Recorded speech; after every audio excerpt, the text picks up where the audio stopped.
اہلوشا کے کمرے سے جاتے ہی فارس بھی ایک خاموش نظر آئرہ پر ڈالے وہاں سے چلا گیا، جبکہ آئرہ اپنی خوشی پر کتنی ہی دیر مسکراتی رہی تھی۔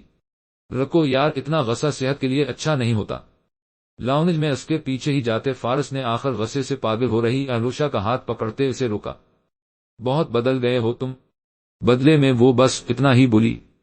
نہیں تو بالکل نہیں، میں ویسا ہی ہوں، تم کچھ عجیب باتیں اور بیہو کر رہی ہو۔ خیر، تمہارا سامان گیسٹ روم میں رکھوا دیا ہے، میں نے جا کر فریش ہو جاؤ، کھانا تیار ہونے ہی والا ہوگا۔ عباس، میڈم کو روم دیکھا دو۔ دو ٹوک انداز اپنائے ملازم کو حکم دیتا وہ خود صوفہ پر جا کر بیٹھ گیا۔ اہلوشا نے 2 سے 3 منٹ سنجیدگی سے اسے گھورا اور پھر لب کچلتی گیسٹ روم کی جانب چل پڑی۔ اچانک فارس کا بدل جانا اسے غم میں مبتلا کر رہا تھا۔ کیا کہیں، فارس کو معلوم تو نہیں، وہ اس کی دولت میں زیادہ انٹرسٹڈ ہے۔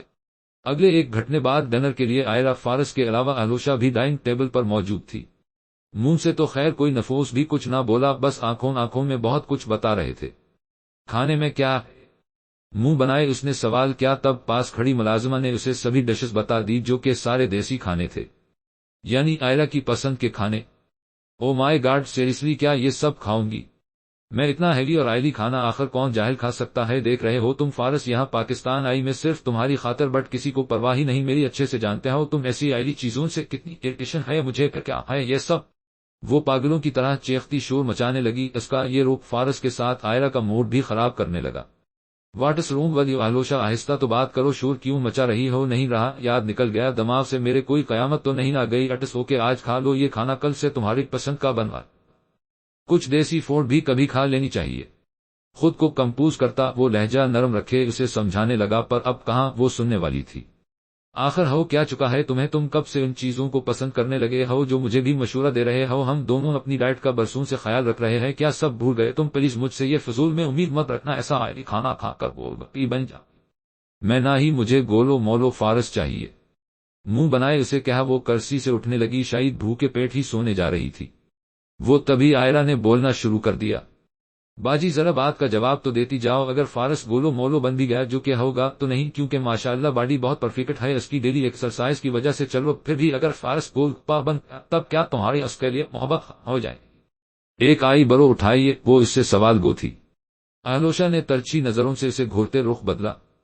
او وہ ہیلو، جو بھی ہو تم میرے نزدیک اتنی اہمیت کی حامل نہیں جو میں تمہیں اپنے معاملات میں گھسنے کی اجازت دوں، سو شٹ یور ماوتھ اینڈ سٹے آوے فرام اس۔ افف اللہ باجی، اگر انگلش بولنے کا اتنا ہی شوق ہے تو پھر ادھر آئی کیوں؟ ویسے وہ جو تم گھاس پھوس کھاتی ہو اس سے اچھا ہے یہ ٹیسٹی والا چکن کھا لو۔ او مائی گاڈ فارس، میرے فیوٹ نان۔ تیزی سے چکن قورمہ پلیٹ میں ڈالتی وہ خود کھانا شروع ہو گئی۔ فارس نے بھی کھانے کی شروعات کر دی تھی۔ اہلوشا ان دونوں کو دیکھتی بیزاریت سے منہ کے زاویے بگاڑنے لگی۔ کیا تمہیں یہ گوار ہی ملی تھی؟ فارس، جسے نہ بات کرنے کا شاور ہے نہ ہی کوئی تمیز، یہاں تک کہ کھانے پر ٹوٹ پڑی ہے، جاہل کہیں کہ آئی ہیٹ 10 فوڈ، پلیز دور کر دو اسے بیکوز مجھے وومیٹنگ ہو رہی ہے۔ اس کی بکواس آئرہ کا دماغ خراب کر چکی تھی، جسے یہ تک تہذیب نہ تھی۔ کھانے کے بارے میں کیا کچھ بول رہی ہے؟ غصے سے وہ اسے کھڑی کھڑی سنانے لگی، پر اس سے بھی پہلے فارس بول پڑا۔ Are you lost your mind اہلوشا، ہو کیا گیا ہے تمہیں؟ اللہ کے رزق سے نفرت ہے تمہیں، جانتی بھی ہو کیا بکواس کر رہی ہو تم؟ کوئی نہیں ہو تم، نہ کوئی حیثیت ہے جو یہ سب بول سکو۔ نہیں پسند کچھ تو ٹھیک ہے مت کھاؤ، مگر کچھ برا کہنے کی بھی ضرورت نہیں۔ تم اس گھر میں شروع سے ہی یہی سب بنتا آ رہا ہے اور ہمیشہ بنتا رہے گا، جسے مسئلہ ہے وہ نہ کھائے۔ اس کا جھڑکنا اہلوشا کو تو مانو آگ لگا گیا، پاؤں پٹکتی وہ خوفوار نظروں سے آئرہ کو دیکھ اپنے کمرے میں گھس گئی۔ بالکل صحیح کہا تم نے فارس، آئی پراوٹ آف یو، اب غصہ چھوڑو اور کھا لو کچھ۔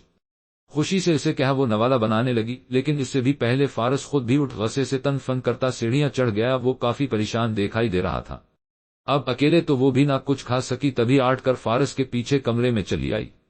کیا ہوا کوئی پرابلم ہے کیا؟ شیئر کر سکتے ہو تم، کیا پتا حل مل جائے کوئی۔ بیڈ کی طرف بڑھتی وہ اس سے مخاطب ہوئی۔ نہیں مجھے کوئی پرابلم نہیں، سو جاؤ تم تاکہ میں بھی سو سکوں، سر میں پہلے ہی بہت درد ہے۔ بنا نظریں ملائے اس نے جواب دیا۔ بیڈ پر وہ چت لیٹا تھا۔ آئرہ اچھل کر بیڈ پر چڑھ گئی۔ جھوٹ بولنا جب آتا نہیں تو کوشش بھی مت کرو، میں جانتی ہوں تم پریشان ہو اس ڈائن آئی میں اہلوشا کی وجہ سے۔ اس کے چہرے پر جھکتی وہ اپنی بات پر زور دینے لگی، جیسے زد لگا بیٹھی ہو اس سے بات کرنے کی۔ یار کیوں تنگ کر رہی ہو؟ مجھے سونے دو پلیز۔ وہ کروٹ بدلنے لگا، مگر آئرہ بازو سے پکڑے اسے سیدھا کر گئی۔ بتا بھی دو، اتنے نخرے دوست ہوں تمہاری میں فارس، مت بھولو۔ اس کی بات سن وہ اس کی شرٹ کے فرنٹ سے کھینچ کر آئرہ کو اپنے قریب کیے اس کی آنکھوں میں دیکھنے لگا۔ ایسے تو تمہارا مجھ سے رشتہ بیوی کا بھی ہے، پھر وہ فرض کیوں ٹھیک سے نہیں نبھا پا رہی تم؟ اس کی آنکھوں میں دیکھتی جیسے وہ لاجواب ہو گئی۔ میری شرٹ فارس، شرٹ چھوڑو میری پلیز، وہ جو اسے مزید اپنے قریب کر رہا تھا۔ بامشکل سے عائرہ بولی، لیکن اس کی بات پر کان دھرے بنا ہی جذبات میں آئے وہ اس کے لبوں پر اپنی محبت ثبت کرنے لگا، پر اس سے پہلے ہی زوردار گونجنے والی چیخ ان دونوں میں فاصلہ قائم کر گئی۔ گھبرا کر فارس اس کی شرٹ چھوڑے اٹھ بیٹھا، اپنی حیرانگی سے اسے دیکھا۔ آلوشا چیخی، کیوں؟ یہی بات تم دونوں کو عجیب لگی؟